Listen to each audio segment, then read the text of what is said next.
This is one of the proudest moments of my life. I've never been so proud of myself as in this moment here, because we worked hard for this win with my team, my coach Abike, at the mascot training camp in Mulago. We worked tirelessly. I put a lot in this fight because I felt like I had a lot to lose in this fight than my opponent. Maybe you had not dreamt about by being in that position right there. What does that mean to you? First of all, shout out to Sheila Gashumba for, I would say, motivate me to do a lot of things with music.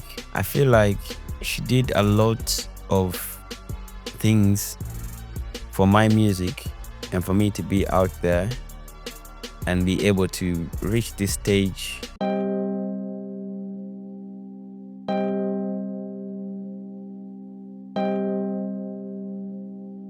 Hey, UG boy, let's talk to them. Let's talk, let's talk to them. Let's talk to them. Let's talk to them. Let's talk, let's talk to them. Yeah, I'm from a beautiful place, the Pearl of Africa. Hailing with a 256, it's in my blood. That's a gem where the mountains rise, with stories untold. The tapestry of cultures unfolding, so vibrant and bold. A symphony of stars, a celestial light. The drums beating, echoing through the night, just like a beacon of light. A reflection that's coming up from the Nile. I'm flowing straight into the heart of Africa with timeless stories untold. Sup, dog? 9, 8, 7, 6, 5, 4, 3, 2, 1. Yo, it's your boy Rickman Manrick. Gawli just Amakohamanga Basama, your favorite rapper. You see me when I choose to appear, and I'm here. Your intro year since Omaka Guno. I know this podcast is coming out in the new year. The year since Omaka Guno already so far. Man, the man is on the podcast. Thank you. Or since like Epas, you're counting it down from 1, 0. Yet I gotta come out one day. But anyway, to my listeners, welcome back to the Ugandan Boy Talk Show, the home of real conversation, real stories. And today's guest is one of the most versatile personalities in Uganda. A hip-hop artist, a professional footballer, a radio host, an actor, a celebrity boxer, and a social media influencer.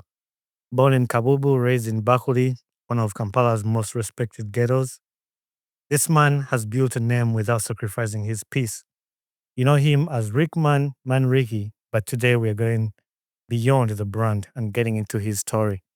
Rickman, welcome to my podcast, my brother. Thank you so much. I'm happy to be here. We've been talking before the camera started rolling that I've always wanted to have you on the podcast, but I didn't want to rush it because I knew God's timing, God's speed, and this is the perfect timing to have you here. So I'm thankful to have you, man. It's an honor to be here, and I've seen your work, and it's an honor, like I said, and I'm very excited for this podcast as well. Thank you. I'm excited too. Abantu ku podcast yange badde banjogerera nnyo bagamba oli mu America, oli mu Sama, toyogera Luganda. Nga bw'otukubira akayimba k'Abasama, you introduced the Basama in Uganda. Leero episode eno we're gonna mix kyoyagala kyonna. Nange okulagako abantu nti Oluganda nlusobola. Ngenda kwogera mix and match Uganda. Bakakase ku abantu ku Instagram bakuba kelere toyogera Luganda tukolereyo episode. Eno nga bwegenda ofuluma omwaka ogujja. Njagala bakakase nti nange ndi Musama. Oluganda tulutegeera. So nenga oli otya obulamu bugamba ki? Ndi bulungi, obulamu tambula bulungi. Mukama atukuuma, so everything is moving on quite good. Also, the other thing that we talked about before the camera rolling, and many of my listeners tebamanya naye nga kamera tezinatandika tubeera nga tukuba vibe mugenda ogituukamu nga vibe yali yatandise dda, but I always ask my guests about finding the studio. Some of them have a hard time finding the studio since it's downtown. We try to communicate ku WhatsApp ngamba tuyetambuza nnyo bibuuzo bya studio eriwa anategeerayo no naye nzijukira omusajja wa DT. How was it for you finding the studio? Actually, it's quite simple. Ivory Plaza, Mbade Manueli. I had to meet my dad somewhere along at Cham Towers. Then Nengenda ku Javas, had to get something to eat. Yeah. Then I just walked down Wilson Street. Nempita wali Stan Chartered edda Mhm. kati waliwo Equity nenzikirira mpola mpola just kumpi. Yeah. That's good. Nange nakulira mu city awo nakola ne Ethiopia nakola naye ng'akyali ku Majestic. Nakolera ku Majestic nga maze high school tukolera kaawo kwa Ivory naye. Ebizimbe ebisinga ffe ba pioneer baabyo wano mu Kampala. Twabiraba nga babizimba. Yeah. Onyumiza ka story ka remote. Yogambye remote wakola ki ku remote? Mwakolanga ki? Nasomeranga Nakasero Primary, so waliwo area yali ya obusawo obuliko remote obulina universal remote control za TV. Yeah. Nga okagula nojja n'oyita muno mu Ivory Plaza n'ojjako TV z'abantu n'odduka n'ogenda mu Mutaasa n'ojjako TV.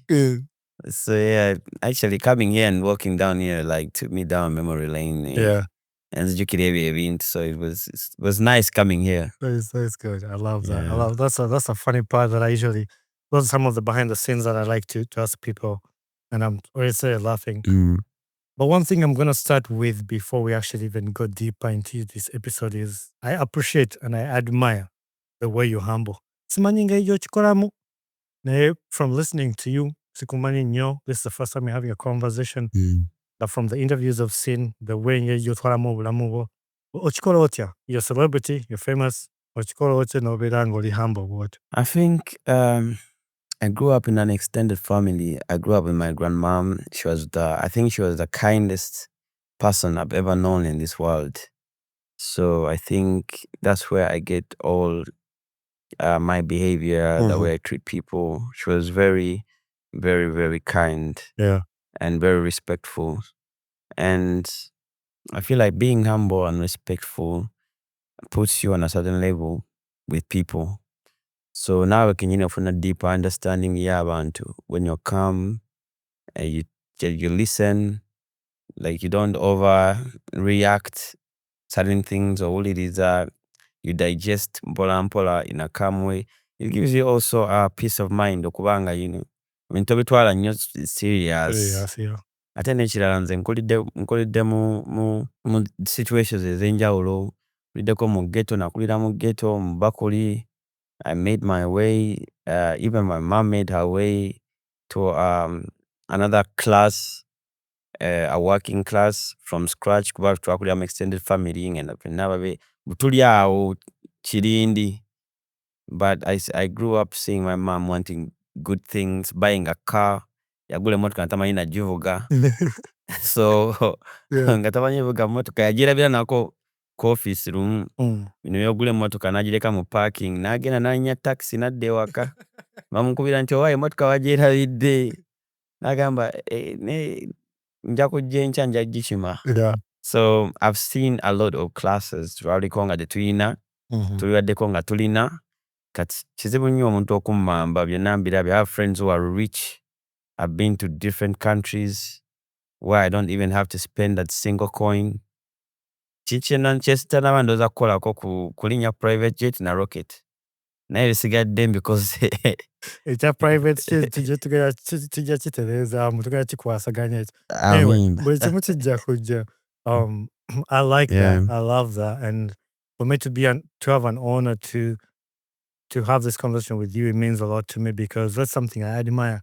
Olaba nange si celeb yadde abantu abasinga Uganda kati balaba I bring people to the podcast ba epas bani oli celeb otone ba celeb nedda. Naye nga that's something I admire nti Katonda bw'aba alina kyakuwadde era tekikwerabiza gy'ova osigala ng'oli humble. Then ebirala byonna bigenda kukwongerako. So and that's one of the reason I wanted to sit down to just pick your brains because I admire that. I'm a big fan. Okuva nga wakafulumya akayimba naaki Bango waliwanika. I was like, who is this guy? Anyway, podcast was said kubanga I've not gone through everything. And that's one of the reasons why on this podcast we have a segment called Legacy Lines. But Legacy Lines, it's not part of this podcast per se. We'll shoot it at the end of the recording. This is where we sit down with people that have made an impact to the country, which I personally believe that you have added something to Uganda. But in my opinion. So that's why at the end of this recording, I'll request you to give us at least 30 minutes to do this short Legacy Lines. It's a clip that we put up on YouTube. It's separate from this podcast. You just talk about your legacy that you've added to the country. Anyway, ku podcast, we have about 4 segments. Katutandisi. Yeah. The first one is called This or That. This or That is where I ask you 2 things. You pick one. Feel free to explain why you're picking that and dropping the other. Yeah. Or feel free to say, I'm just picking that. I don't really have an answer for that. But 2 things you can't say. You can't tell me both, or you can't say neither. You're going to have to pick one. Again, again. Okay. But you can choose not to explain why you're picking that. That's the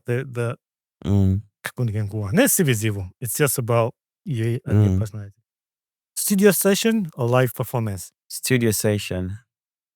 I feel like studio session gives you more time to be creative, to find your inner strength as a creative. Thinking that deep. You bond with a producer. You're actually thinking about what people are going to listen to. Other than a live session, you're performing. So the session is you're creating. Yeah. I think that's why. Yeah. Football pitch or boxing ring? Football pitch, 100%. Yeah. I was born in a sports family. I was born in football. I played football. I lost my toes. I tore my ACL. I've done a lot of stuff. I studied for free for football. So football. Okay. Underground grind or mainstream spotlight? Mainstream spotlight. Okay. Because it gives you the opportunity to be seen and gives you the opportunity to impact even the underground ones. So I think, yeah. Lyrics with pain or lyrics with confidence? I think lyrics with pain, they come with a lot of emotion. Yeah. Confidence is just, you can be just creative and come up with something. But pain is emotion, and when you speak with emotion, you touch many souls. So I think lyrics with pain. I did Good Night, by the way, with lyrics with pain. Okay. My song Good Night. Yeah. Okay, this last one is a good one. Arsenal winning this league, or one legendary final concert in Uganda? Arsenal winning the league. Arsenal winning the league. Yeah.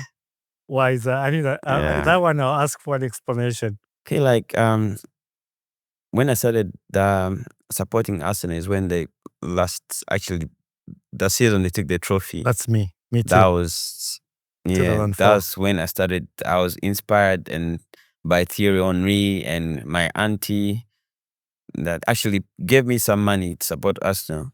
Like, yeah, you have to. So I've seen Arsenal in many shapes and forms and sizes, but I haven't seen the Premier League again.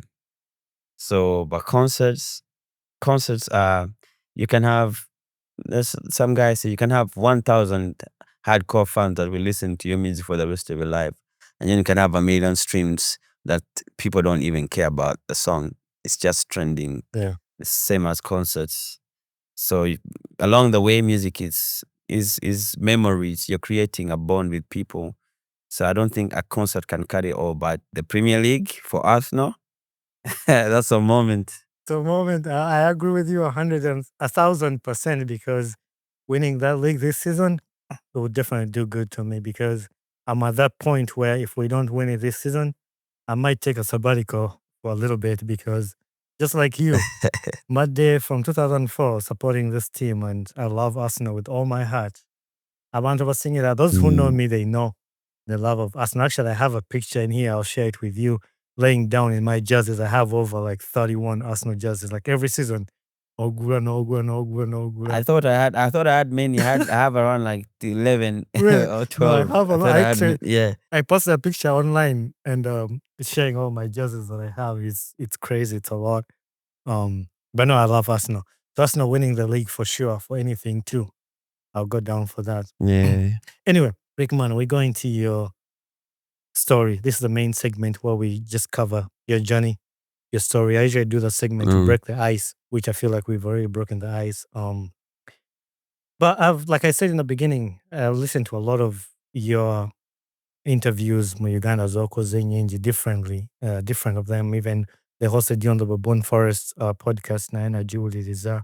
Because I've been a fan, and I'm still a fan of you, your journey, and just your life. oyinza I okubeera appreciate nga that. oliving Yeah. obulamu bwo naye ng'olina abantu bo impacting aba otawuliranga nako kale oyinza okuba nange oba tomanyi but I've been following from Nachi from Chi naye ng'ogoberera ono muntu takumanyi nakumanya but that's why it's important to have this conversation. So what I decided to do nti abantu bangi bakostinze but I wanted to do something different. I picked 10 pictures of your journey, of your life that I printed out. I don't know if DOP has had a camera. We're going to go through your journey and I'll let you know when to pick up the picture.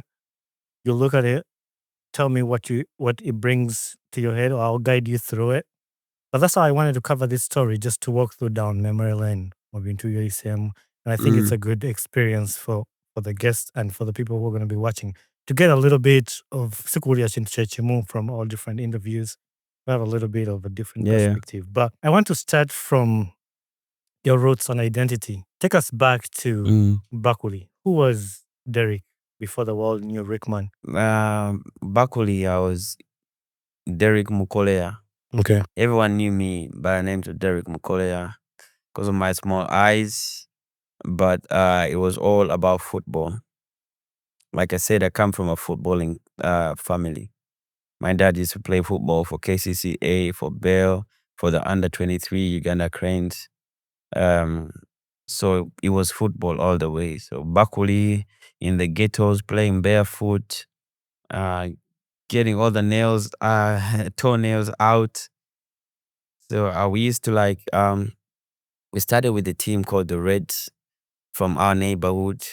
There was a youth that started a football team academy, and we used to play versing other teams around, and then we advanced to going further tutambula okuva ewa Bakuli ne mugenda musamba team ebusega ku community ne mukomawo ne mukazza ne musamba ab'ekibuli. So nga bwe ngenda ewantu oba nga mu Kisenyi oba wa uyo Mukolea. So yeah, my name Mukolea started from there. Okay.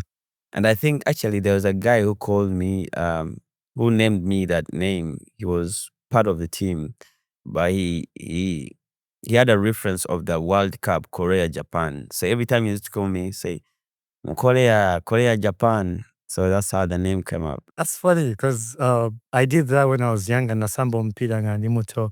Bwe twasamba ku mipiira gy'ettampeko nga tukuba tampeko nga mugula tampeko 12 nga muwangula buli omu afuna ekikopo n'atwala ewaka like ekitampeko ky'obuugi. Yeah. So when you talk about that, I grew up in Wakiso.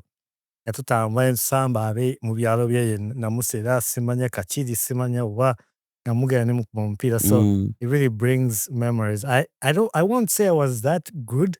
Nali katono nga sina maanyi mangi ng'omusajja kuba ekiggu n'ogwa muli nga navanga katebe. But as time went on, I think the first time to start on the first team nali mu senior 6 ne banyingizamu nze yali captain. Nimwe najja mu America ate nali muzibu nnyo. Najja mu America nga ndi muzibu nnyo nga ate abino tebampuliramu nga omanyi. I mean they're good, but like I was faster, and so yeah, football was really a huge part of my life, and that's one of the areas I felt like I connected with you. But when you talk about that, how did the early sports shape your discipline and mindset? Like okuberanga, you grew up in a sports family. Your mom was a netballer, your dad was a footballer. How did that shape your discipline and mindset? I think like most of the sport is all about discipline, teamwork, being able to work with different people of all kinds. Like team has 11 players and everyone with a different personality but the same goal. And I think that also helped me grow into the person I am today, being able to associate with different kinds of people on different levels. Let's say when I was in the under 12s, when I was in the under 13, you're growing with people, but also with different personalities and meeting new challenges all the time. So I think that helped shape the person I am today. I would give it to football or sports in general. Wasambirako mu pro line? Not really, because my dad is a good friend of Mr. Mujib Kasule. Okay. But I don't think I did. But maybe I went there one time, I don't remember really, but I was in KKL, KGT, KKL, Sparta, the Kampala Kids League. Bakulanga twegomba KKL, the pro line nga fe tuli bana Bachalo, Nainga. We look up to those kids that are playing that are really good. Anyway, that will bring me to my first picture. You can pick out the first picture of the table that's on top and look at it and just tell me what comes to your memory when you look at the picture. This is Sevadolan. Okay. This is my team. This is like 2018, 2018. Yeah. It's the team photo. This was a very good team. I think we have, let me see if we have, yeah, no, he wasn't there. Yeah, he's here. Number 31, Okay. Bennettson. He's playing for the national team of Sweden now, and he plays, I think, in Bundesliga. Oh, nice. So yeah, I had a dream here. I think it was a little bit shattered by then. I'd already tore my ACL. This was my second professional team in Sweden. This team signed me when I was injured already. That's something special about this picture. I was already on recovery, doing rehab, and then they signed me. So I think the coach saw a lot of potential in me, and I was excited. And it also, because the team that I first played in, that was Gunnilse, was a very diverse team, different cultures, mostly immigrants, but this had a lot of Swedes, and it kind of changed a lot of my thinking and ways. You know, everyone was like, "Oh, I'm going to school, I'm going to uni, I'm doing this, I have this job, I have this." The conversation is different. Yeah. From the team that I was in, Gunnilse. It was more of, "Oh, this guy." I was gonna speak Swedish. You can't "Oh, speak we're Swedish. going Yeah. out." Oh, we're going out. Oh, have you seen this movie? Have you seen this rapper? It was more so that there's a lot that changed in this team, Severdolan, that put my mindset as well. I started thinking, I wanted to join at the university to be able to fit in this group, because everyone was talking about the university, they're talking about jobs. I think this team, not only in football time field, but in the social life, helped me a lot to try to adapt and adjust to a certain kind of a lifestyle. Yeah. You touched on something like it was filled with a lot of immigrants. And one thing I noticed in this team, there were about a few black players in the squad. What did that experience teach you about Yeah. identity, resilience, and belonging? I know you touched on some of the lessons you learned from the team. I see you and then another guy in the back. I don't know if there were other guys in there. How did that teach you? I mean, it's football, of course. You are a team, you are one, but there is a lot. There is not a lot, but there is some few things that um really kind of like make you different. So like showering, I had to learn to shower butt naked with a group of guys. That didn't happen in Gunilse, because everyone used to shower in boxers. Yeah. But here they didn't care. And they didn't care. They didn't really care. So That's the same thing in the US too when I played, because I played college soccer and we would travel. But when you travel, like you shower with the guys in the same.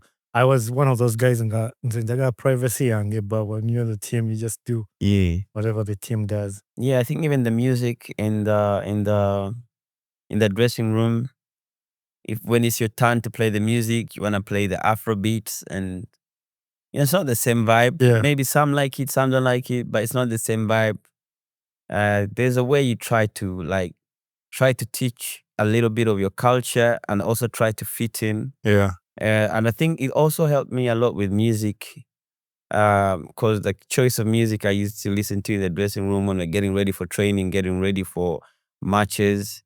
As a creative, I got a lot of ideas that I put into my music for Ugandans. I think that was my album Ndi Muto Okay. was literally like inspired from one of the songs that was played in the dressing room. So yeah, but I felt like I needed to be in that space. I felt like I needed to like improve lifestyle wise what I do, and kind of like belong in this. It was like a Swedish team. Be able to be as like a Swedish football player, I would say. No, that means a lot, and I like the way you explain that picture, and that's the whole point of why I'm using pictures to. It takes you back to that memory because when you look at it, we can talk about it, but it's different when you're looking at it because then you can actually know what day it was, like what you had just done, and when the picture was taken or something, somebody fell down. But anyway, I think when you're done with them, you can put them on the side or wherever you can put it, and then we. But while you're explaining your picture, actually, you touched on your music journey, and it was around that time. I think you said the picture was around 2018 or something like that. But you said you officially started music around 2017. While you have your soccer career going, what pushed you from the love of music to take it as a serious career? I used to write music before, but it wasn't so serious. I used to write and give it out to a few artists here in Uganda. But when I tore my ACL, that was in Gunilse before joining Cyberbullying. I tore my ACL. That was around 2016. On training, I wasn't tackled or pushed forward. I was dribbling and did a dummy step over and twisted my knee, and I tore my ACL. But I wanted to play the next game on Saturday because we were doing so good. We're on top of the league, unbeaten.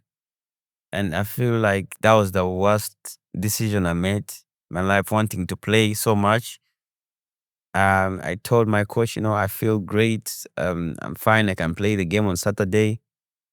He took me up the field, tried to test me up, threw me. I was in so much pain, but I hid it, and he took me to the game. He gave me a chance. I played, but I came in during the second half, almost like 10, 15 minutes left. As I was jogging, I had a small click in my knee, and I was like, that this is my fault. This is my fault. So I had to go through surgery.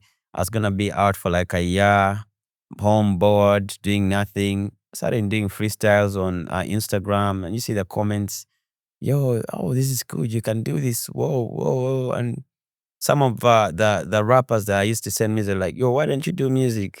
Said, why not? I'm not doing anything really. I'm not like. So I go to my friends at school. That was the last year in school. So I found someone that had a studio, friend of his had a studio, so I went to studio. My first song I did was actually a Swedish song. I was rapping in Swedish. It's called Friends, a Vänner. I did that. Then I did a freestyle of Nachi, and everyone like, yo, you can do it. So I went to studio, recorded Nachi on like a YouTube beat.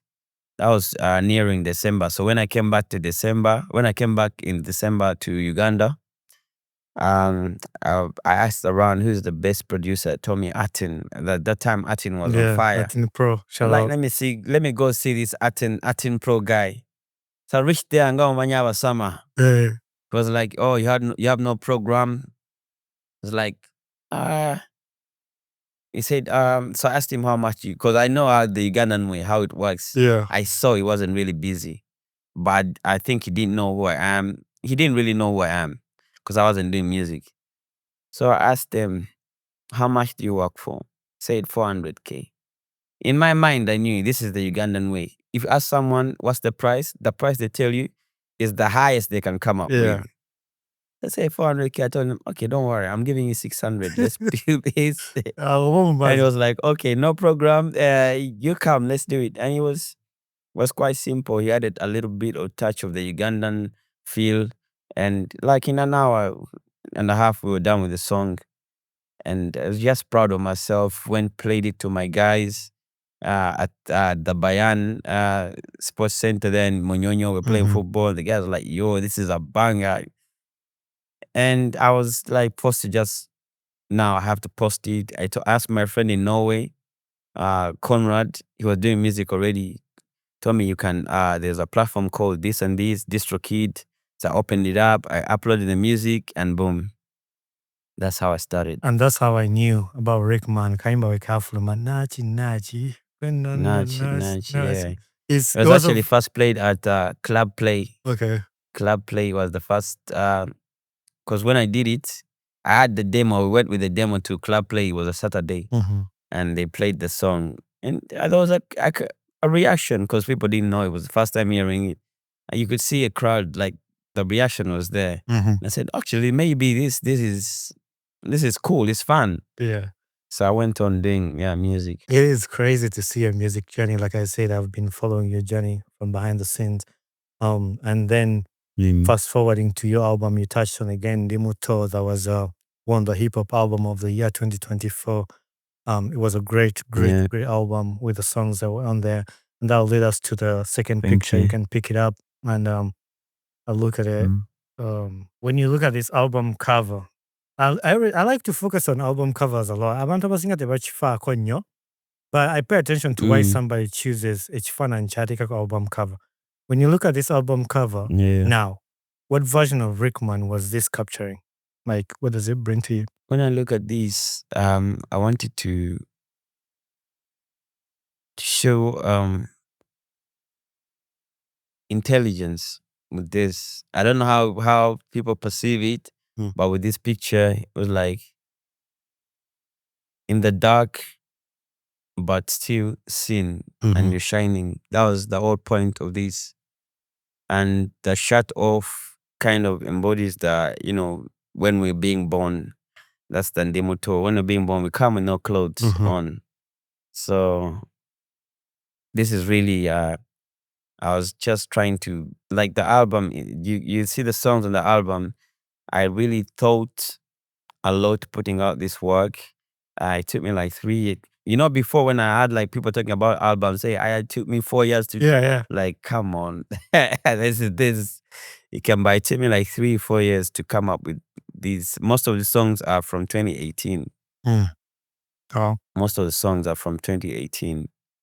It has a lot of stories, like the Born Champion. Yeah, I like that's that when song. I did. That's my favorite song Bango. on that album. Like, I've used a lot of my I did. reels because, and I'm sorry to disrupt you talking, but like, I want to show you the impact of that song because it's a new ku reels zange, because even the first sentence, the way the first words that you picked out, I think you sampled somebody saying those words, but like the one you do different, it means a lot. Born Champion. Like when I see something that aligns with what I'm doing, like I was meant for this greatness. I just had to work my way to it. Like, it's a good song. So it's one of my favorite. Yeah. So Born Champion, the idea came when I got by then I had Bango. That was 2019, and someone texted me like, "Yo, they're refusing us to play your song on TV."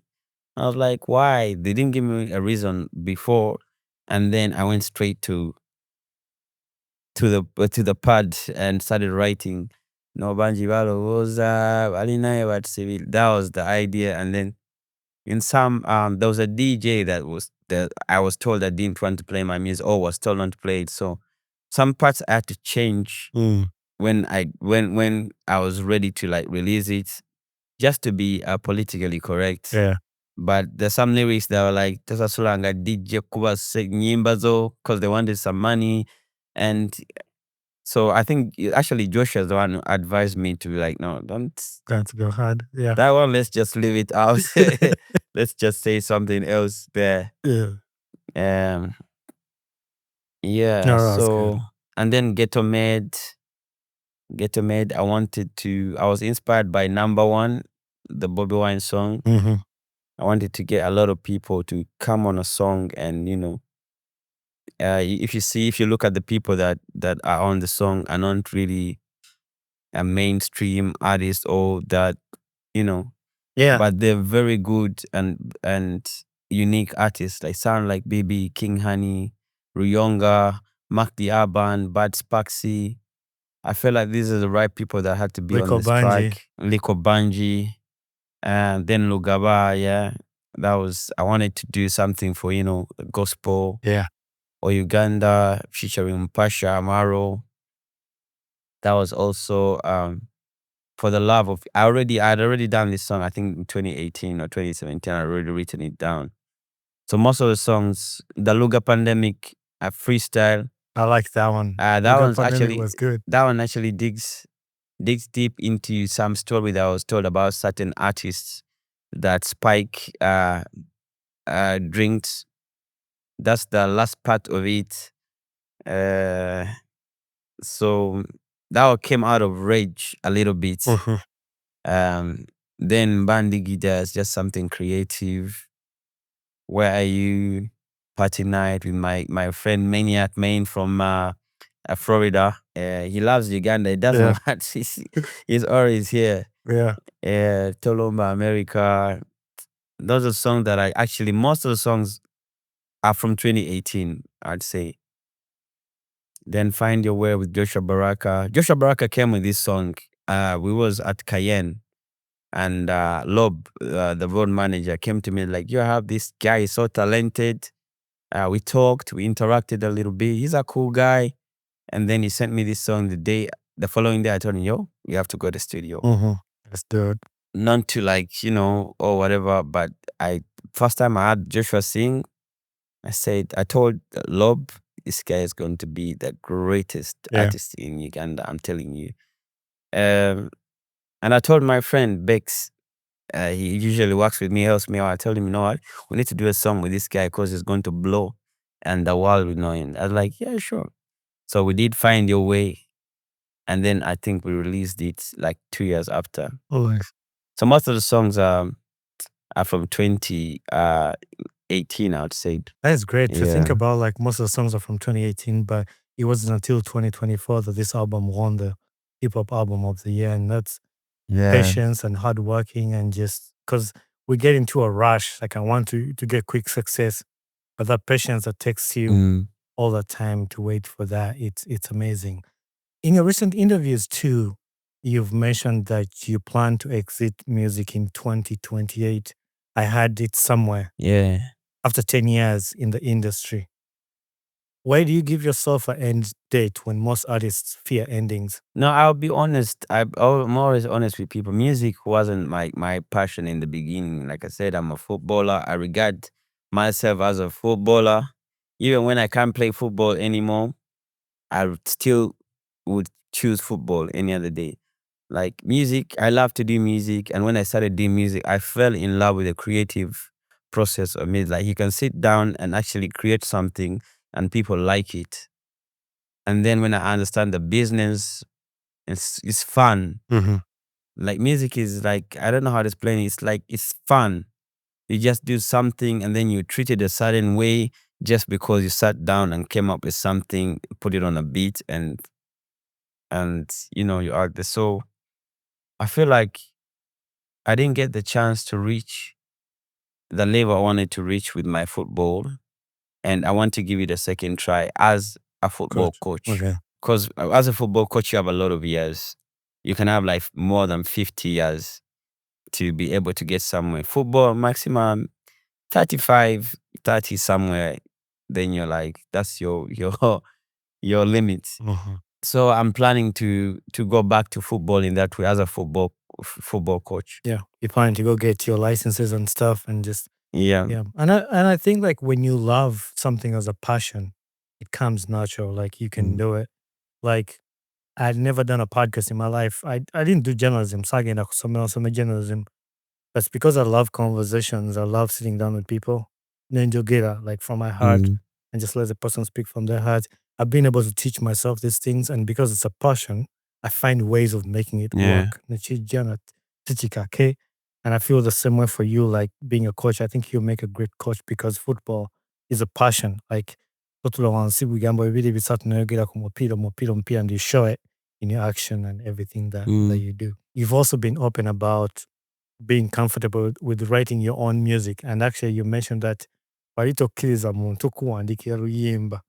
Till you opened up to Dr. Brain. Shout out to Dr. Brain. He's been a guest on the podcast and wrote you one of the songs.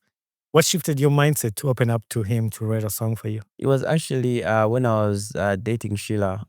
She told me I was really, really, rappers be, you ghostwriter, blah, blah, blah. Like, no, I can't. This is for the culture. I can't. But she told me one simple thing. Say, you see, Beyonce, She is the greatest artist in the world, but she has writers. Drake, they do have writers. So who are you? You have to listen to it. If you don't like it, it's okay. But when I listened to Izulu, I said, okay, I think because I loved Moses Radio, Mhm. and I wanted to like actually do something in that kind. So I love to see. I'm not a good singer, but I'm good at creating music. Like I can create something catchy, but singing wasn't in my. But when I did Izulu and I went to studio and Atin, like literally, Atin is my friend, Okay. and I can like when I'm in the studio, I'm like I'm home. I can do whatever I want. But that time, Atin told me if you can't sing, it reached the point when he said you can't sing this song, get out of my studio. I was like, okay, now I have to be serious. If Atim can say this now, but that even showed me that he really believed in the song, and it really did good and opened up more to allow people to kind of write Yeah. for me. Though I write most of my songs, but when someone writes something good, I take it on and I sing it. Yeah. You're still hesitant though about someone writing you a hip hop song. You said like, Hip hop song, no, that's a no. No, no one can write a hip hop song. That is, a lot of writers send me hip hop songs. I don't like. I listen to the first 3 seconds, switch it off. Next. Is that about ego or just protecting your creativity talent? Yeah, it's just protecting my creativity because I feel like this is what I started with, and this is what I'm good at. Yeah. The reason why I allowed someone to write for me is that I couldn't write that kind of music, the singing R&B kind of music or Afrobeats. But rapping, that was my thing from way back. So that's a no. I feel like, yeah, that one, no. That makes sense. At least you gotta keep something for yourself. You don't give all in, like you don't give all your everything out. You gotta keep something. This is my originality. Like, this is what people know me by. I can be open to other stuff, Yeah. but I want to keep this identity of like who I am and how people know me. That makes sense. Yeah. Brings me to another picture that I want to pick up from down there. Mm. I saw this picture and I wanted to know why you took the picture with Michael Jordan in the background. Because when people see this picture come up, they see Michael Jordan in the background, whose symbols like greatness, discipline, and obsession with his craft. What did that mean to you? And when you did that in the moment? When we took this picture, I was shooting a video for Sawaya with Ryonga. We were at Motive, that creative space, and I saw this picture and I just liked it. I feel like it said a lot. They always say a picture says 1,000 words. Oh, but when I just looked at this picture, like, yeah, I have to take a picture behind this mural. Mm. And yeah, that was it actually. There wasn't really nothing much thought about. I just loved the picture. And I said, yeah, you need to take a pic here. When I look at Michael Jordan, and people who know his story, he's a man of greatness, and that's why NBA remembers him. That's why everyone knows him. But often greatness comes with loneliness. Has your level of discipline ever costed you relationships and comfort? Yeah, but naturally, I think naturally I'm introverted. I love being alone most of the times. Though the things I do require me to be with a lot of people around, but I try. I have a lot of friends. I know a lot of people, but I don't hang around people like that. I always want to be, and sometimes people misinterpret that. Mostly when it comes to relationships, with females, like, now what's wrong? Why do you want to be alone? La, la, la. But that is me most of the time. So I think I've not lost, but I lose touch with people sometimes. But when we find each other again, we on the same level. I believe we don't really have to be meeting every day to be, in sync with people. When you meet, the energy just reunites, and Yeah. And I like the way you've handled, because I mean, you're in a public figure. Everything you do pops out in the news everywhere.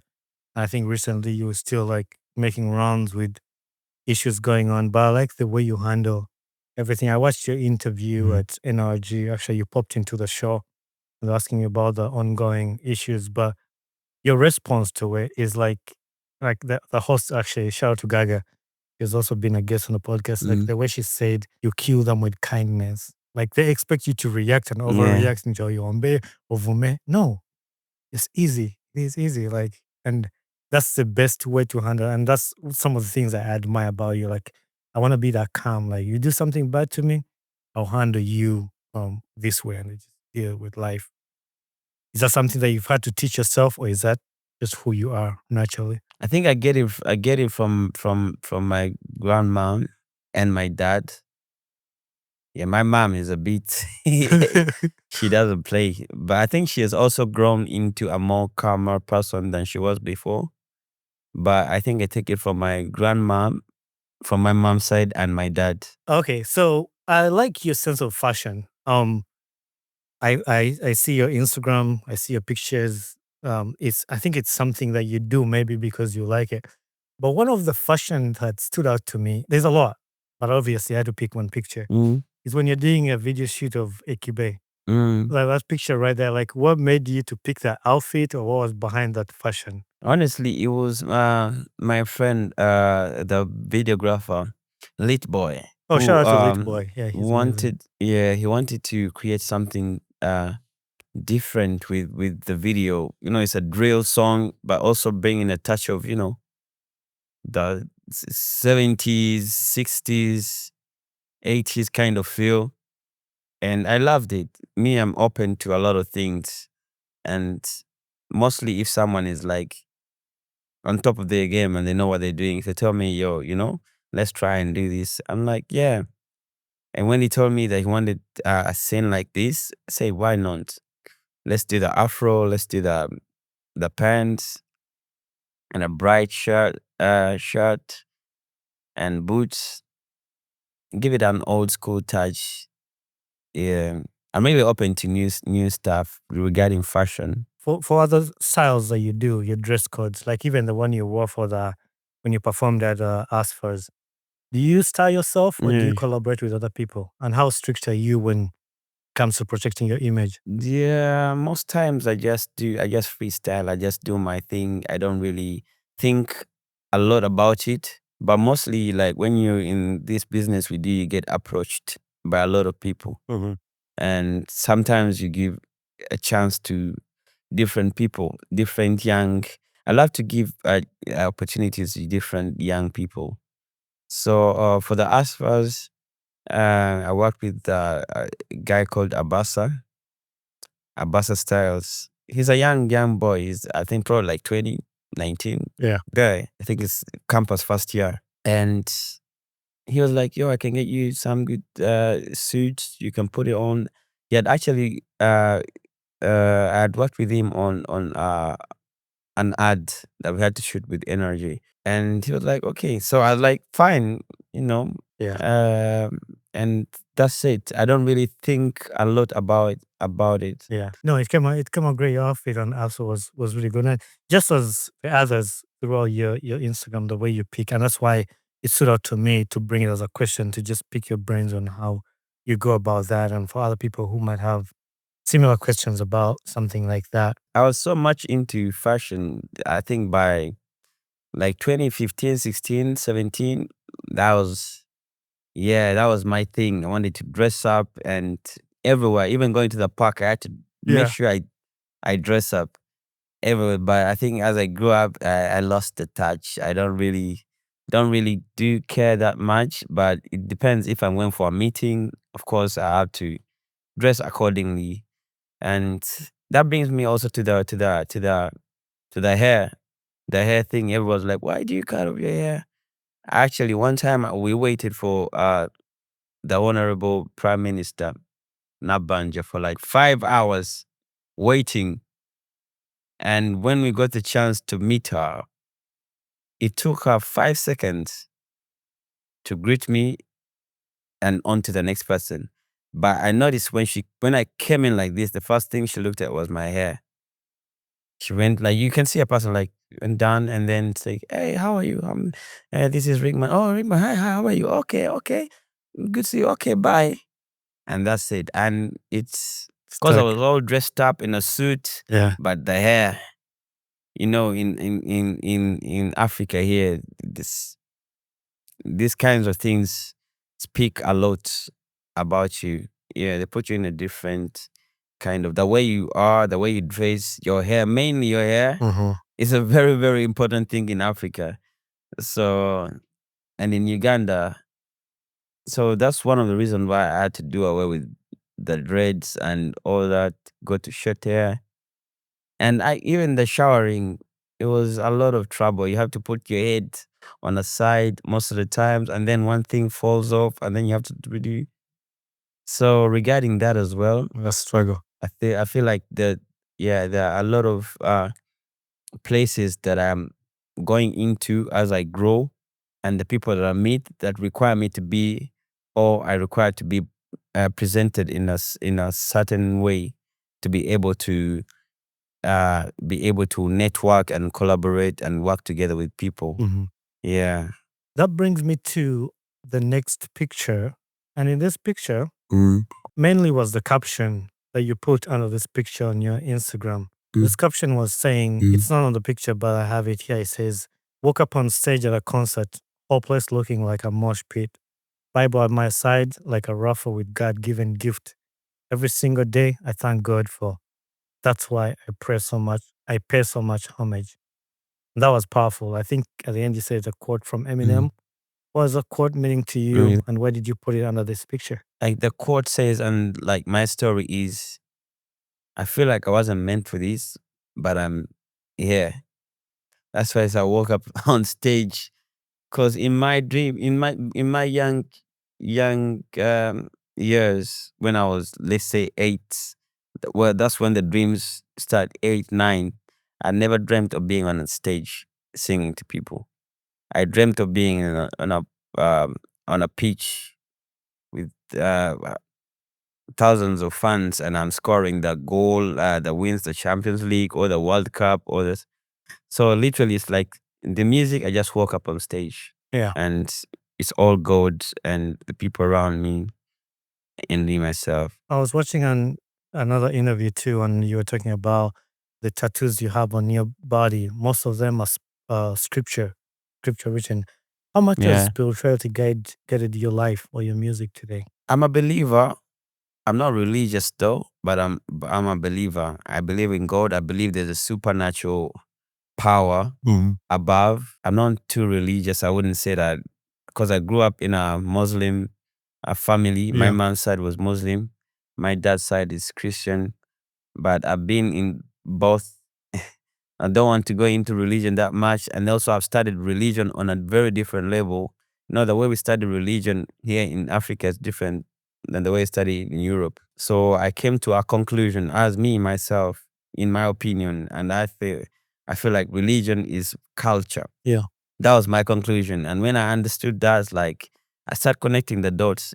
Before the Christians came, people were still saying that there's a supernatural power up there or somewhere that is guiding and protecting and all that. So Mhm. it was in our culture as Africans. And for the Europeans, the Christianity, it was in their culture. For the Arabs, it's also their culture, the dress code, the all that. So I felt like, we all point in the same direction with different paths. And I came to a conclusion like, I'm not religious, but I believe in a Right. supernatural power. Yeah, so I believe in God, but I'm not a religious person. I wouldn't say I'm religious. I feel like, yes, we label ourselves in this and this and this, but I feel like as long as you have the relationship with God and you believe in Him, I think that's what all God is calling us for. Yeah, I grew up with a lot of different people from different religions, and I respect their beliefs and what they believe in, and yeah. But you touched on some differences of like in the Europe and Uganda, like with in I don't know, like Africa. But one of the things you touched on also in a previous interview was a lesson you learned, an experience, or like about cyberbullying in Sweden. Like you actually had Yeah. taught in school about how to deal with that and what the damage causes to people. Which you being in the spotlight, you've gone through a lot. Abantu bakuvumye, abantu bakoze ki ku social media, oli n'awandiika what ne what, oli n'awandiika ebintu nga sina bituufu, oli n'awandiika hearsay, oli n'awandiika because they just want to make headlines. What damage does cyberbullying do to people who don't talk about it enough? Like, especially in Uganda, abantu abadiringa na omuntu neyeetuga lwakuba bamuvumye ku social media. People go through a lot with cyberbullying. People really go through a lot, and I think that the government should actually put it in the curriculum or syllabus. There should be like a subject just about cyberbullying on its own, on all levels, and how to handle it, and how to, even just knowing that it exists makes a lot of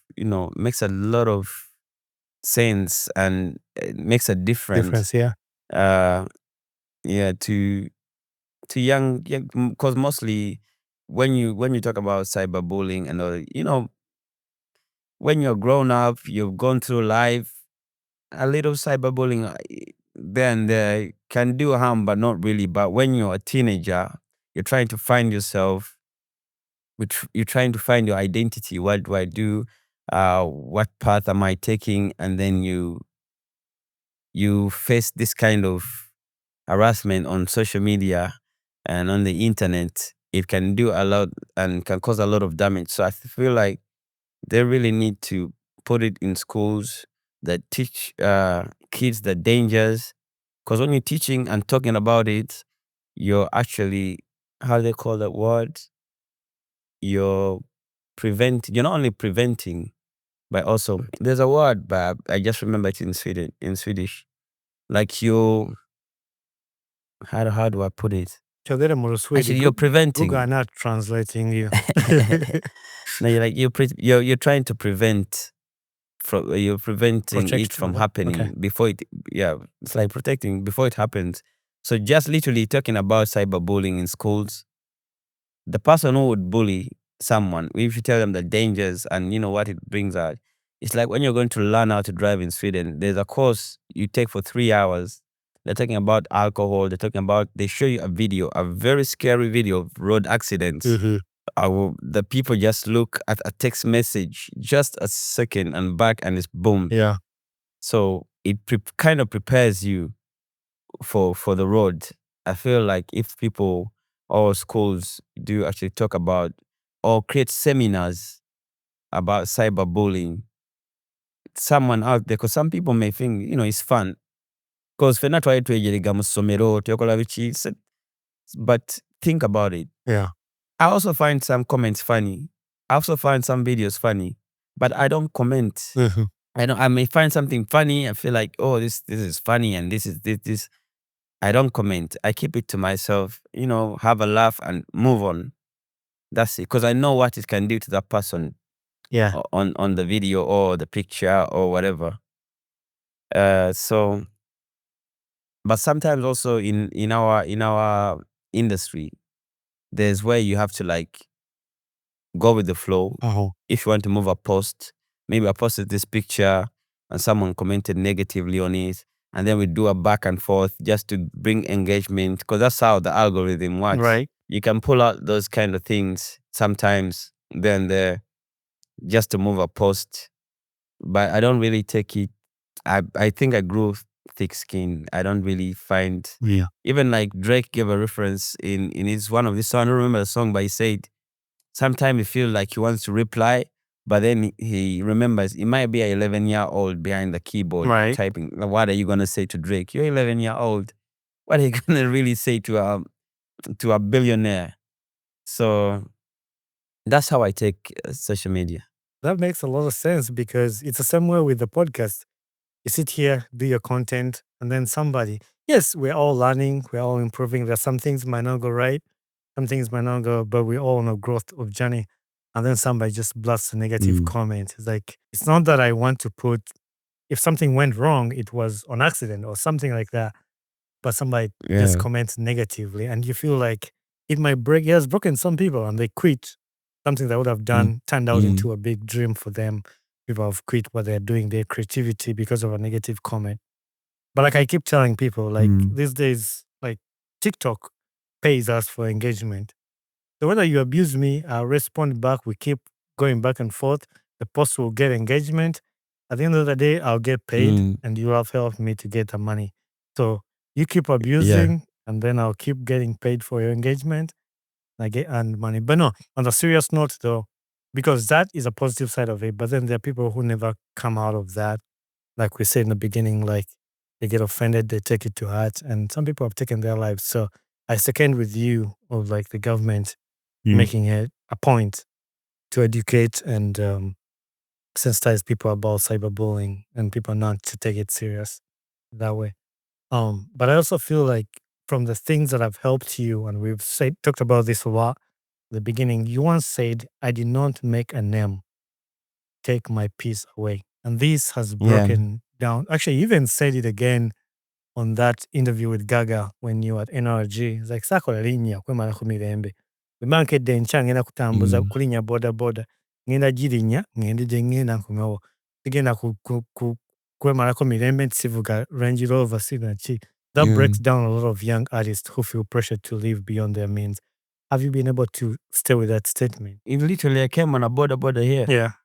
To meet my dad, I came on a border. I can take an Uber. I have friends. Me, actually, I've never owned a car here in Uganda. I think I've had my mom's car sometime. Most of the cars I be driving are my friends, family, my sisters, because I didn't really feel the need to have a car before. Right now, I feel the need to have it. If I focus on having a car, of course, I'm gonna have a car. But that's not really something that takes my time. Like really, if I want to have a car, I can have a car. I can like get money and buy a car. Focus on that. But there's a lot of things that I want to do. A lot of things that come in hand with life.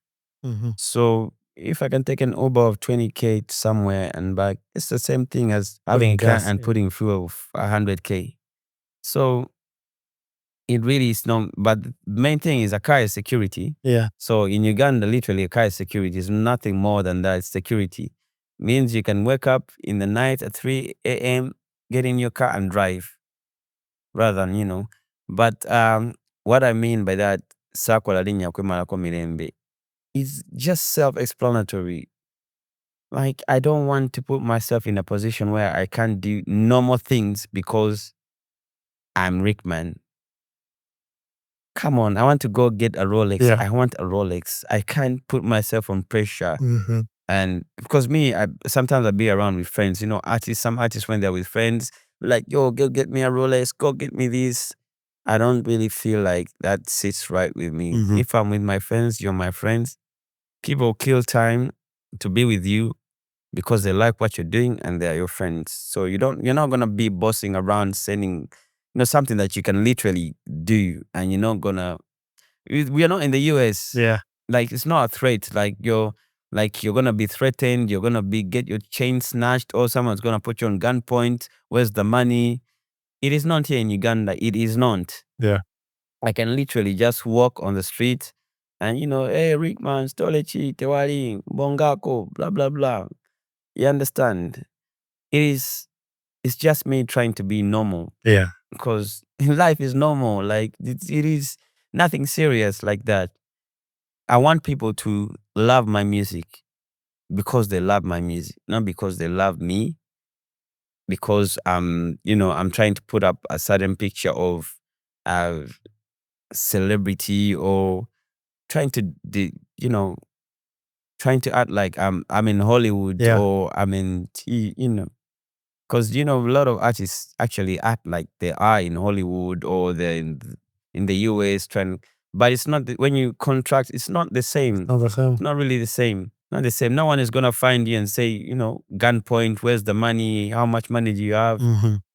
We are loving people. Ugandans are like literally like, we've taken a lot of a Western culture and put it here, and also it has killed a lot of peace. Many people, like many artists, can't take a border. They rather hide or come late or do, but no, I'm not gonna be seen.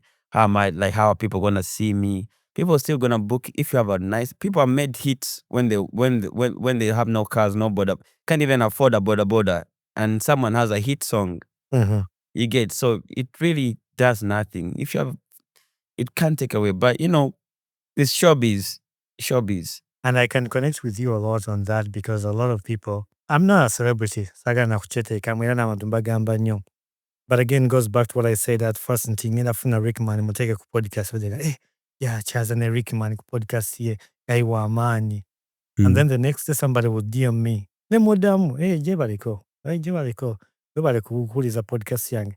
Bananga, I didn't even think you're going to respond to me. Bichi. I'm so happy you responded to my DM.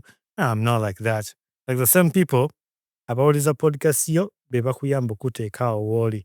So tewali reason lwaki obeeragirako nga beba kuwuliriza, beba kusupporting. I mean, sometimes we get busy. Sometimes obulamu bukwata, notamuddamu. But for me, I've told people, when you send me a DM and I say it, I'll respond to you. I'll respond to what. Exactly. Even the people who text nonsense, omuntu nga akuwandikira nonsense, nomuddamu namugamba, hey, weebale, oba nzemu kuvuma oba biki. Even though if I have time to respond to those people, I can respond to everybody. It's humility is the key to success. I think that's something I read somewhere. Gibina tubikola, nawe bw'otowazi bwe butuyamba okuteeka ku level endala. Yeah. This picture right here, I think you were on a video shoot or banayo. This was a video shoot, yeah. So when people see visuals like this, they immediately assume gangs.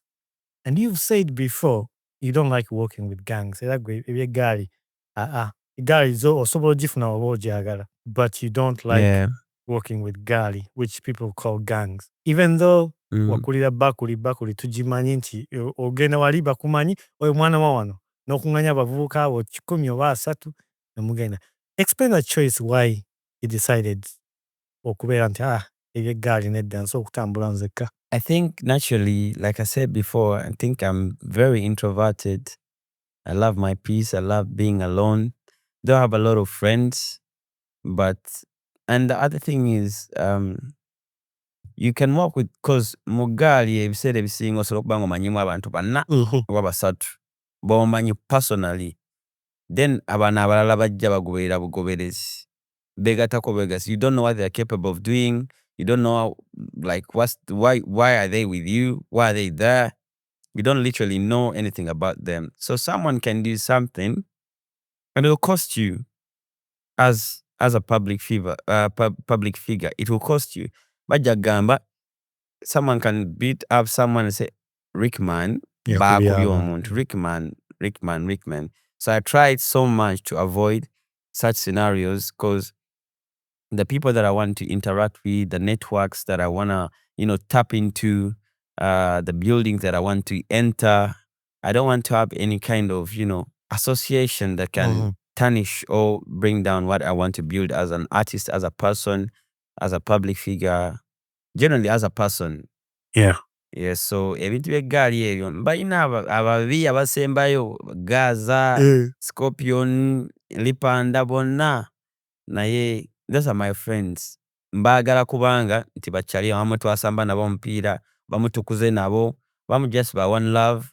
So I love them that way. Naye saagala ate babeere nti bali wansi kubanga by'eggaali waliwo abagikola ki agikulembera. So I don't want people to be under me. I'm like, I'm the boss with. No, not really. I like that because it goes back to what you just said. You like to protect that name in a good way. Also, abantu abalala tosobola controlling abantu bonna. Kino engeri kikumalako emirembe gyo gwe nga ggwe ne banga bakyali bo ate ng'obaagala ate ne beeyingiza mu bintu. So I see why you keep yourself apart from that. But ekitegeeza nti ate omuntu aba azze kukumanyira tebakyaliwo tebagenda kukubeereramu. It's true. It happens. One time I was performing in Banda. So that's actually brings me back to the reason why I don't really like because we were at Figfa Maker's show. Then a young artist came to me, like, yo, Rickman, Chiriwo, like, yeah, Chirichia. We had an interaction there. So I gave him my number. So he wanted to take my phone and put his number. So one of my guys that I was with that day said, no, that's enough. You've gotten the number. You'll call him. He'll get your number. Then this young artist said, "Chi, oloza no wamanyi nnyo." So and then he was beaten up. He was told to kneel down. His phone was taken away, and that ended there. Like, the guy told him, "Katufukamira obuze omuyimbi." I told him, "No, please don't do that." So, and that ended. So after some time, I go to perform, and this guy, this young artist, was there with his gang, and I had come alone, me and myself, not no one. So after the performance, I was going off stage. I see a lot of people, and then there's chaos. I don't understand what's going on, so I'm confused. People trying to get into my pockets. I have my phone and my keys, car keys. So I hold my pockets like tight, and then the same people started fighting each other. So apparently, there's a gang that was like trying to protect me, and then the others wanted to. So I had someone say, "Abo bankuba kugundi kushare fiki." So like, so I remember I called. So they took me behind the counter. Then I made a phone call. Just like 20 minutes, my people were already there, and the whole bar was already empty. Yeah. So I try to avoid the kind of situations. Yeah, they can. So, but we're now friends with the artist actually. On Instagram, we're friends in that way. That's cool that you're thoughtful about that, because other artists think Okwene guy and then a man. Like, they look at that as a measure of either success or power. But they don't think about the other side, what it can cause. Like, people have died, abantu into the away, like things like that. People never think about that. But and that goes on to show how much respect and appreciation I have for you and how you've lived your life. The next picture, and this one was everybody's favorite moment. Fena abawagizi ba Rickman, fena n'abali mu diaspora, abali mu America, abali e Dubai, abali e Kampala.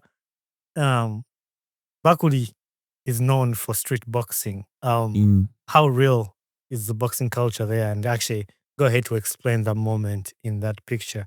Because I want to know, did your boxing career, because I think it's a career now, or not, like something you do, hobby or something, did it start from Bakuli? And if you were to rate the ghettos in Kampala, there's a single kube, ezivamba boxa abamanyi. Nacho njagala okigatteko. So I think boxing, of course, has to have roots rooted in Bakuli, where we had our kapich there, Kataka, as we used to call it, tukaita Kataka. Katakao, before, sometimes the coach used to come late, but there were people who were doing boxing on the side. So, as a kid, seeing people doing shadow boxing, also go and join, and no one is going to stop you. They don't stop you. They don't mind you. So everyone is shadow boxing. I used to do a little bit of shadow boxing. I also went on, because during that time, it was actually like an honor for the coach to hold parts for you. So I was a newbie there, just doing it because the coach hasn't yet come for the football. So I'm with the boxing people, we're doing that. And then the coach gave me gloves and wanted to hold the pad for me. And everyone, like most of the people, like, "Wana, I was a coach in Badwane Banga, Dene, Tamkwati, Nkuna Kupadi, Vichi." So that kind of like drew me away a little, because I was scared of the big boys. But that moment actually sparked something in me that has been hidden for quite some time, because I had love for boxing. Most of my friends, even at school, nga waweerwawo ng'olweggulo wabeerawo abalina okulwana, alina okwekuba kaafu, ate ono n'ayita kazini we, ate ono muganda we nkya, ono n'alumba ono. So like, I grew up in a kind of like a boxing kind of community as well. So nga waliwo ab'ebikonde, waliwo Justin Juko. Yeah, Justin Juko Actually, ne waliwo gwe bayita Joseph Lubega oba naye yali ava Bakuli awo. So abantu abasinga ebikonde byalimu awo Bakuli awo babeerangamu abakuba coach Clay, waliwo gwe bayitanga Edward. So nabirimuko katono briefly nga nkyali muto naye saabigenda wala nnyo, naye nga emboozi yasinganga okutambulanga ku ssomero yalinga ya bikonde, ewa coach Lola, wa coach ani, walingawo omwana amutanga Banana yatigomyanga Old Kampala. Banana ng'afuuse Banana, omulala Ivan Nako, unfortunately passed away, bamufumita ekiso sometime back. Yanguzaako n'essimu out of fear nenjigula nga sigyetegekereza gigula. Ivan Nako akuleetedde essimu ayagala gana gigula. So ng'abantu bonna boogera, even right now we have a coach, one of the best coaches of boxing, Coach Warren. Twasomanga naye nga naye like I've been in that kind of community in this guys nga mwendi siriyo nnyo nga gyendi mikwano gyange gye giri, but I was more into football. So I think that boxing came from there and I loved boxing as a sport. Nga mbyegomba nga ndaba nga atabisobola naye nga mbyegomba. Because when I was young I was very small and short. So nga babajjako nkubira weere. But in football people loved the fact that I was short and small, but I used to dribble like big guys and all that. So people used to shout. And so I feel the boxing was there. Kaliyo katono. Yeah. So that brings me to that picture. So for this moment here is one of the proudest moments of my life. I've never been so proud of my life, of myself, as in this moment here. Because we worked hard for this win with my team, my coach Abike, at the Masco training camp in Mulago. We worked tirelessly. I put a lot in this fight because I felt like I had a lot to lose in this fight than my opponent. Because if I lost this fight, energy was going to lose. The radio station I worked at was going to lose. My music, talk about my then girlfriend. There's a lot on stake at that moment. So I used to tell myself every day at training, I have to win this fight, like it or not, in whatever way. I really have to win this fight. So Bakuli would lose.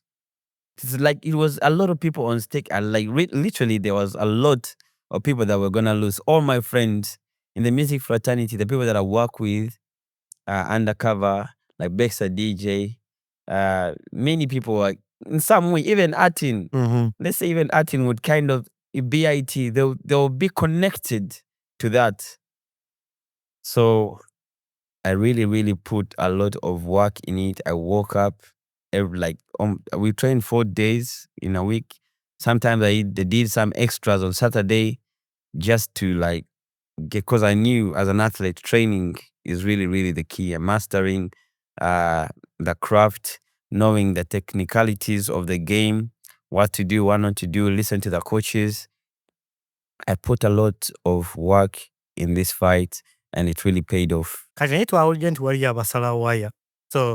Sarawaya, it's going to be a rematch. Yeah, I mean, honestly, this boxing thing was really a lot of work. As a whole, was a lot of work to the organizing the fight, to the selling tables, reaching out. You have to go call people. It was really draining for me, I think, and also Shakib as well.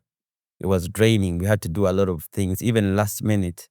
So I feel like to do it again, it has to really be worth it. And this literally is not a game. It can be life and death in the ring. So it really has to make sense money-wise, financially. So that's why I said I put the ultimatum of 100 million just to, make it feel like it's worth it. I agree with that. Yeah. I do agree with that. But also on that note, somewhere I saw Young Mulo was calling you out on a fight.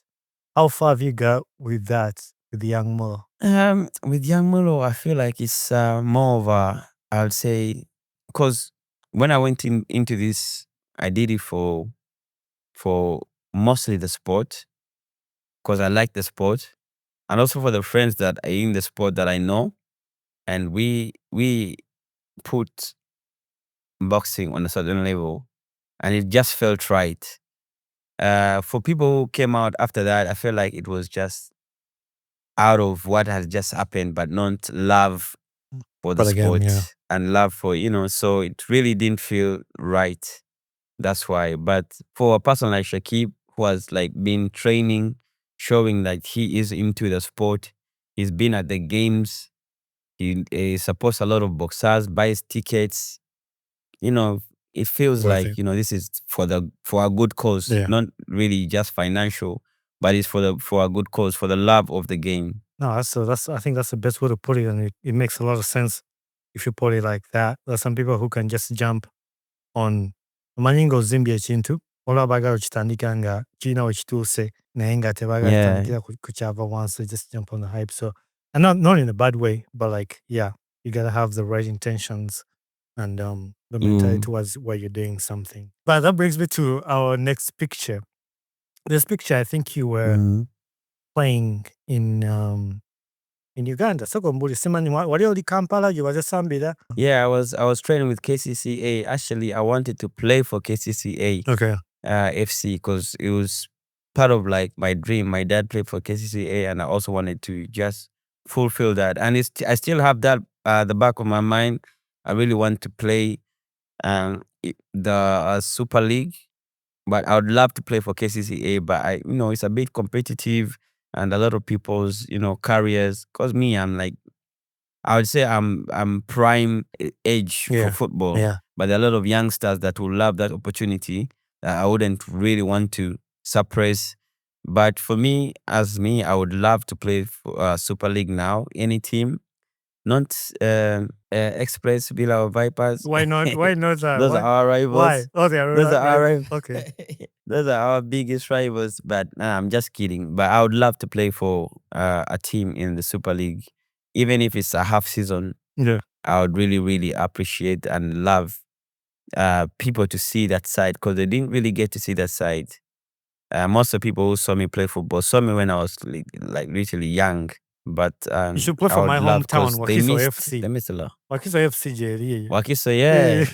Yeah, Jerry. Wakiso FC. Yeah, I would love to play the Super League. But you talked about like the window might have closed, or like you're still open to having that. But you talked about going into coaching. What kind of coach would Rickman be? I'll be an Ateta straight Arteta, away. Okay. Ateta coach. Or my former coach of Salvadorland. Yeah. Yeah, he was a very good coach. He was a very, very good coach. But I'll be an Ateta. Yeah. I feel like I would be an Ateta, but with whose character? I'll be an Ateta, but with Pep.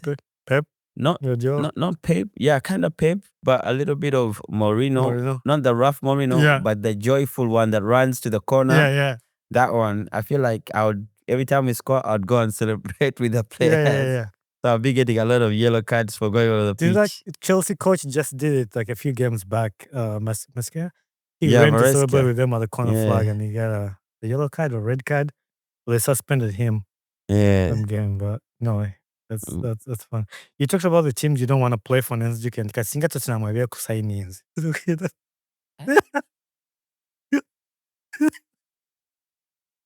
I don't think I'll have the heart to do that. Yeah. I swear. I'd rather coach Wolves. Yeah. As a true Arsenal fan, Yeah. I'd rather coach Wolves than coach Tottenham. That is funny. That would be imagine me becoming a Tottenham coach and win Tottenham a trophy when they haven't won it how many years. That would be so, no, I can't. Yeah. But that's funny because that brings me to my next picture of you at the Emirates Stadium. Explain that moment to me, because that's one of my bucket lists. Like, I've always wanted to be at the Emirates. I've never been. Man, It's one of them. But my friends have gone to watch like Arsenal, Manchester United. I can go to England, but I've never done it. It's embarrassing. I'm telling you, as a football fan, as a football player, and as an Arsenal fan, that moment is the best moment of my life. Yeah. Watching Arsenal play, Yeah. and again it's Manchester United, Okay. and Arsenal wins. Yeah. That was the best moment. Like you feel, I don't know how to explain that feeling. It's really, really very hard to explain.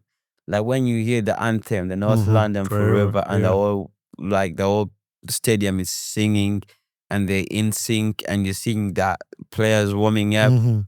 I almost shed a tear. Like this is where I had to be. I feel like I wanted to be on the pitch when these people are singing. Yeah. I wanted to be the one passing the ball to Saka. Or it brought a lot of emotions, mixed emotions for me, and it's one of the best moments of my life. That was really good. And actually, you explaining that, it reminds me a little bit of Eze's story, like how Eze wanted to play for Arsenal and he finally came to Arsenal, and just seeing that in his face, like playing for the team he has always wanted to, it was emotional. And I really loved that signing of Eze.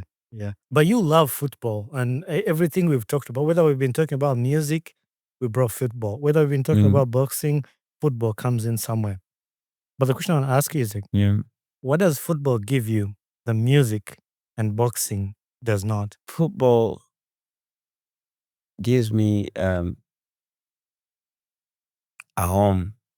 I feel like I belong there. It has no rights or wrongs. That's the one thing with football. Yeah. There's no rights or wrongs. Like in music, I can be in a situation where like, okay, this is wrong. In boxing, but I feel like football, there's nothing wrong with it. It's just like good. Vibes. Yeah. So yeah, and I was, like I said, I was born in a football family. My first flight was because of football. There's a lot of things that I've gotten through football. And the music, I've got a lot of things. I've known a lot of people through, like when I've done music. But for the football part of it, I grew up with football. So I think it means a lot for me. It's part of my childhood. And every memory, like I have, most of the memories I have as an association with football in some kind of way. Yeah. I love football. I started playing after I finished college, because I finished my college career and then I started different life. I miss football, but still, when I'm watching it, like I'm the type of person who will go back and watch an Arsenal game after it's been played. I'll go back and rewatch it to see what position each player was playing and what went wrong, like who moved out of position, pretend like I'm a coach, like what could we have done different? Sometimes when I didn't watch an Arsenal game and we lost, I used to blame myself. I was like, if I watch this game, I feel like we would have won this game. Yeah. I used to always do that a lot. Feel like the reason that why we've not won this game is because I haven't watched it. That's how deep football is for me. I used to, in high school, I used to sit in the back, and if Arsenal had a game, I'll draw a lineup. I was like, what could be the best lineup to face these people? Where would somebody be? I feel like I would have been a coach too. I've never thought about it, like being a coach in the future, but it's just a love for the game and love for Arsenal. I only do it for Arsenal.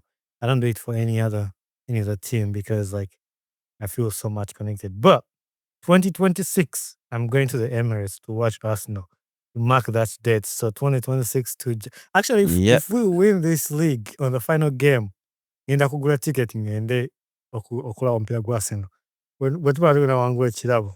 Me, my dream is to watch Arsenal win the Premier League, and I jump and go into on the field and celebrate with the players. Yes. Yeah.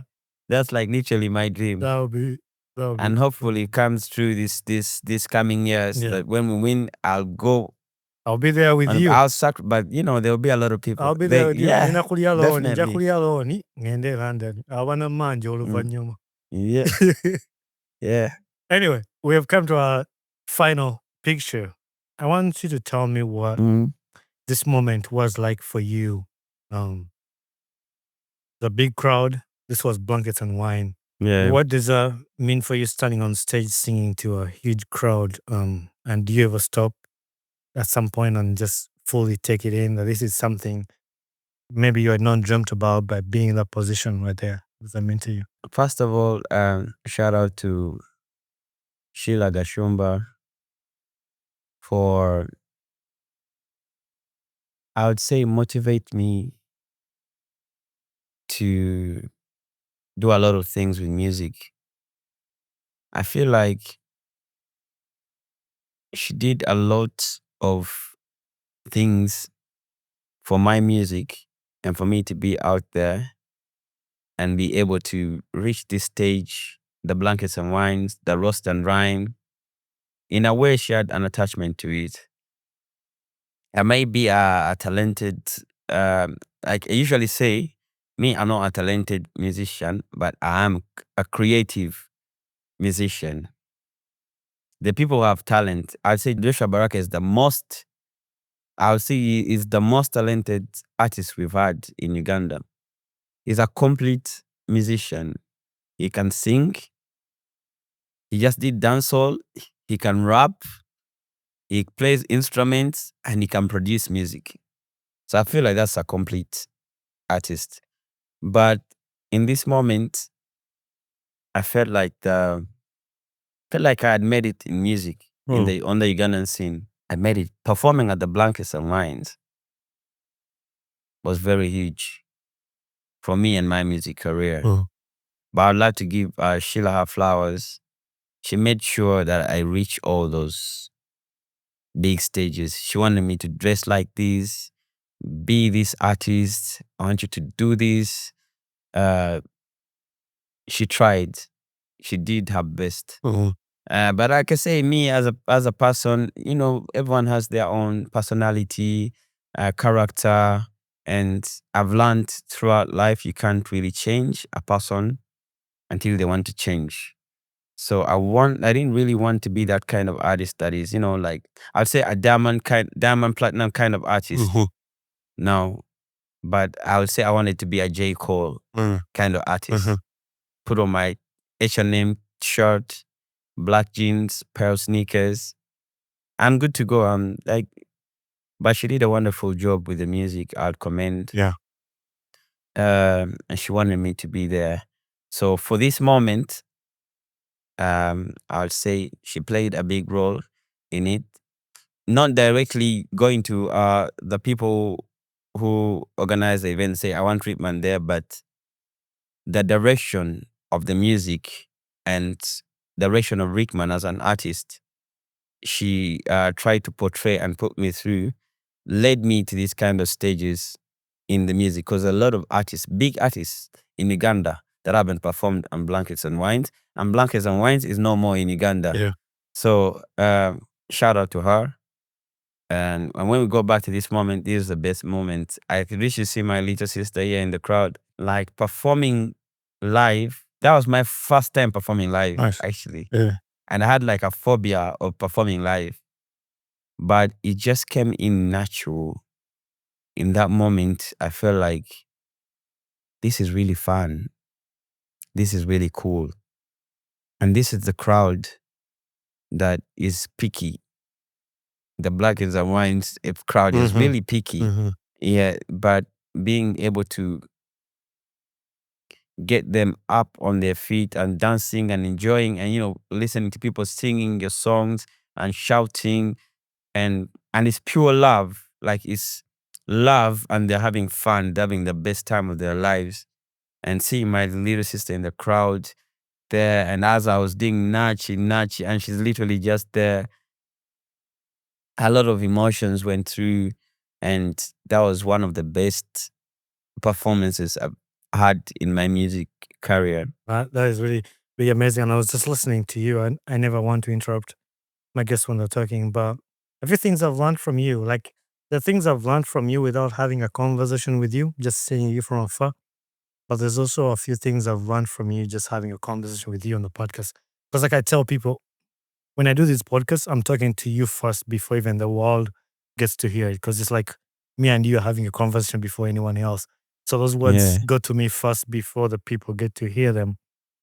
But like appreciating people who have impacted your life, even if there's differences in your life. That is something that a lot of people don't have. Like, yes, things might not have worked out the way they were supposed to work out, but you still appreciate the impact somebody had in your life. Abantu abamu bwe tubanyiiza bw'okola ekyo oba n'akukyawa oba n'akunyiigira nga weerabira ebirungi byonna by'akoledde. There's been a lot of people like that in my life. Nti tuzze ffenna tuzimbye ekintu, the one moment lwakukubidde essimu n'agamba Bonny mpaayo 10 nga sizirina n'akunyiigira neerabira nti waliwo olunaku lwe yakukubira ng'ali ku kisenge n'omuwayo eky'etaano. That's one thing that I've noticed from you. Like, even with people who have done you bad, you still acknowledge the good things they've done. And I wish all people pick up from that and learn that from you. And I really appreciate that from you and all the things I've learned. And I wish all the people who are going to listen to this later, they pick that as a lesson to learn. Because I do this podcast for somebody. Sikukuba lwali, but I do it for somebody to learn something from somebody. And I appreciate that from you. Thank you. I want to end with this good character. Oyogedde ku bintu bingi nnyo ebirungi by'okoze, music by'akoledde. But for me as a person, the best act you did was the album Ndi Muto listening party choice gye wakola. You did not tewateekawo nti oba nange nakoze album ey'amaanyi ngenda kumansamansa ssente nkole ki. You chose to go back to the community. Why was that so important to you in your career? Yeah, I felt like it was a long time coming, and I wasn't. I hadn't been in Bakuli for long, and the album speaks for itself. There's a song Ghetto made, Ndi Muto, Lugaba, Abantu. When you combine all that, it takes you back to where you grew up from.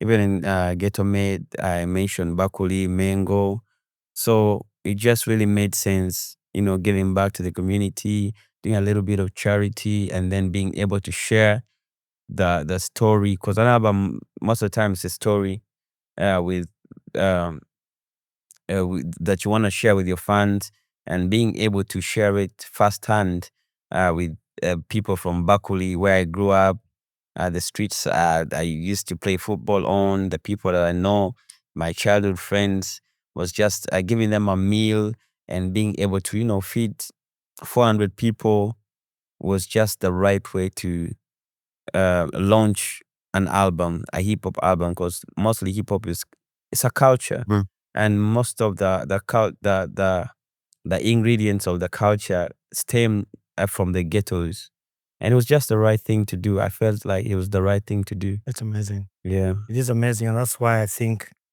God is going to bless a lot of the work that you do, and it has already blessed money to be in Amen. Tamani, but it's through acts like that, and I can just tell from whatever you've been gone through, and even that album ending up winning the hip hop album of the year. It's many blessings are coming. Anyway, we're gonna end this podcast with a fun segment. It's called Rapid Fire. Rapid Fire, I'm going to ask you a question, but you give me the first answer that comes to your head. You don't have to explain it. Ojja kumpa we answer, tugenda kukira, tetugenda kukinyonnyola. N'abawuliriza, temugenda twala bino eno nga advice. I mean, they're not hard questions, but I still give a disclaimer. Kuba mulimu abantu bajagamba, gundi Rickman yatugambye tukole bwe tuti nedda. These are first answers, si byakulowooza nnyo, tukitwala nga advice. But I mean, I don't think these questions are advice anyways. Are you ready? Yeah. Bakuli in one word. How do you describe Bakuli in one word? Home. What does peace mean to you? Humanity. What's the biggest misconception about Rickman? That I'm a planned kid. Planned kid. Who is God to you? God is a supernatural power, protector and guider in my life and in other people's life. He's a provider. He's an alpha and omega. When you exit music, what do you want people to remember? The music. Really, the music. Yeah. Rickman, thank you for trusting us with your story. Not just the highlights, but the layers behind the name. To everyone watching, this is why we do this, to humanize our heroes. If you enjoyed this conversation, like, comment, share, and subscribe. This has been the Ugandan Boy Talk Show. I've been your host, Bonny Kibuuka, bringing you the real stories, real people, and we'll see you next time. Rickman, thank you, my brother. I hope I did the best I can to bring this best conversation to the people. I'm honored and I was very excited to be here, and it's a pleasure being on the podcast. We have final three. It's the final segment. That's why I said we were four. Final three is also one answer. And these are questions I ask everybody. The same questions.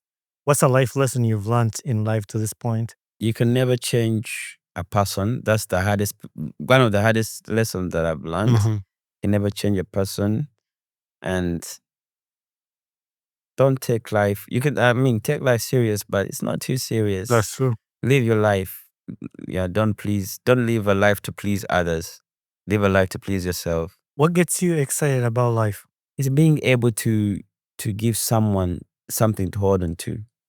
That's a good one. Yeah, I feel like doing something, then someone like this because of Rickman. So I'm going to squeeze in, I say three, but I'm going to squeeze in one more question. This episode is definitely coming out in the new year. What is the new year resolution for 2026? My New Year resolution for 2026 is growth. Growth. Okay. Content growth. Growth. And more Yeah. boxing. Yeah, Yeah, more boxing actually is coming. Yeah. Yeah, to be honest, more boxing is coming, but on a very, very different level. Okay. Just watch the space. Something big is coming. Yeah. Anyway, the final one is, who would you like to see on this podcast next as a guest? And you're going to help me connect me to those people to be my next guest on the podcast. Who would I love to see on this podcast as a guest? Wow, that's a very tough question. But does it have to be an artist or anyone? Anyone you can think of. Oba artist, oba si artist, oba chi, yenna akujira mu mutego wandyagadde okuwulira nga musoyasoya ebibuuzo wano. This is a very tough one. Wena amannya mangi go drop nze ng'oyogera story yo so okulondamu abo. It is a very tough question. I'm telling you, because I'm thinking of someone that I'd also love to know more about. Yeah. Not really just. So, I think you already had Joshua Baraki here. I have not, but I've talked to Lab. So I've talked to Lab about it. Tetunaba kufinalize, tetunaba kuconfirminga pase. So bango osobola okiteekamu amaanyi. Nakyo nsobola ogenda n'oyo. Yeah, but I think Joshua Baraka. I'd love people to know the funny Joshua part Baraka. is, and that's how we say the show is, I don't force conversation. Njagala omuntu nga yesterday najja twogere. That's when it comes off. I don't really want to force people. Bw'ojjanga omuntu akikukasa kiyinza obutavaayo bulungi nga bw'okyagala. So I've talked to Joshua and I've had a few people. Actually, he has been asked for this is the sixth time somebody's asking. But when time is right, we'll definitely have Joshua on the podcast. So maybe one alabe no na jagamba can marega again and Rickman ansabye. Maybe he will stop. But Rickman, thank you very much. Hey there, my name is Bonny Kibuuka, the podcast host of the Ugandan Boy Talk Show. Thanks for watching and listening to my podcast. If you enjoyed this episode, don't forget to hit the like button and don't forget to subscribe. Also, leave a feedback on this podcast because that's how we grow. Thank you very much and be blessed. Hey, yo, what's up, beautiful people? It's your boy Rickman Manrick. Your favorite rapper. You see me when I choose to appear. That's why I chose to appear on the Ugandan Boy Talk Show. So catch me live. So Nianza nyo mukama wange. We'll get the footage, we'll put this thing out. I appreciate, I hope I did a decent job to put your story correctly. So I gotta take a bigger moment. And I hope people appreciate that. It was nice. Right. I've loved it really. Yeah, thank you very much. Glad you did. Kai Rickman, let's stay connected, my brother. All right, bro.